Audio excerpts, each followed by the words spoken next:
അയാൾ എന്നോട് പറഞ്ഞു മാറി നിൽക്കൂ എന്നാണ് പറയുന്നത്. ഞാനിങ്ങനെ വരുമല്ലേ, നടന്നു പോവുകയല്ലേ, മുന്നോട്ട് പോവുകയാണ്. അയാൾ എൻ്റെ അഭിമുഖമായിട്ട് വരുന്നു. അപ്പോൾ അയാൾക്ക് പോകണം, അതുകൊണ്ട് അയാൾ എന്നോട് മാറി നിൽക്കുമെന്ന് പറയുന്നത്. ഈ ഫുട്പാത്തിൽ നടക്കുന്ന ഒരാളോട് പറയുകയാണ്, ഒരു ബൈക്ക് യാത്രയാൽ വന്നിട്ട് പറയുകയാണ് മാറി നിൽക്കുമെന്ന് പറഞ്ഞാൽ അതിൻ്റെ അർത്ഥം നമുക്ക് മനസ്സിലാക്കാൻ പറ്റില്ലേ?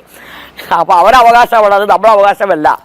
അപ്പം ഞാൻ പറഞ്ഞു ഇത് ഞങ്ങൾക്ക് നടക്കാനുള്ളതാണ്, ഇതെൻ്റെ വഴിയാണ്, നിങ്ങളെന്താ എന്നോട് റോഡിലേക്കാണോ മാറി നിൽക്കാൻ പറയുന്നത് ചോദിച്ചപ്പോൾ അയാൾ വണ്ടി ചരിച്ചിട്ട് എന്നോട് പറഞ്ഞു ഇതിലേ പൊക്കോളൂ എന്ന് പറഞ്ഞു. ഞാൻ പറഞ്ഞു എനിക്ക് എൻ്റെ വഴി കൂടിയാണ് പോകേണ്ടത്, ഇതെൻ്റെ വഴിയാണ്. അപ്പോൾ അയാൾ എന്നോട് ചോദിച്ചു നിയമം പഠിപ്പിക്കുകയാണോ എന്ന് ചോദിച്ചു. നിയമം പറയുകയാണല്ലോ എന്ന് പറഞ്ഞു. അപ്പോൾ അയാൾ വളരെ കൂളായിട്ടാണ് പറയുന്നത്, അങ്ങനെ വളരെ ഷാർപ്പായിട്ടൊന്നുമല്ല, വളരെ മൈൽഡായിട്ട് തന്നെയാണ് പറയുന്നത്. അപ്പോൾ ഞാൻ പറഞ്ഞു അല്ല, ഞാൻ എൻ്റെ വഴിക്ക് പോവുകയാണ്, ഞാൻ നിയമത്തിൻ്റെ വഴിക്കൊന്നുമല്ല പോകുന്നത്. നിങ്ങൾ അപ്പോഴാണ് ഞാൻ ഫോൺ എടുക്കുന്നത് ബാഗിൽ നിന്ന്, ഇത് നമ്പർ പിടിക്കാൻ വേണ്ടി. ഇയാൾ അഥവാ കർശനമായിട്ട് പോവുകയാണെങ്കിൽ ഞാനും കർശനമാവണമല്ലോ.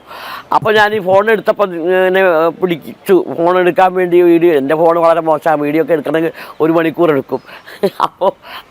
അപ്പോൾ അയാൾക്ക് തോന്നി അവർക്ക് അറിയാം. അപ്പോൾ അതുകൊണ്ട് അയാൾ നേരെ അപ്പോൾ ടേൺ ചെയ്യണമെന്ന് പറഞ്ഞു എന്നോട്. ലേശം കൂടി നീങ്ങിക്കൂ, ഞാനൊന്ന് ടേൺ ചെയ്യട്ടെ എന്ന് പറഞ്ഞു. ഞാൻ പറഞ്ഞു ടേണിങ് ഇല്ല, ബാക്കോട്ട് എടുക്കാൻ മാത്രമേ ഉള്ളൂ നിവർത്തി എന്ന് പറഞ്ഞു. അങ്ങനെ അയാൾ ബാക്കോട്ട് എടുത്തു.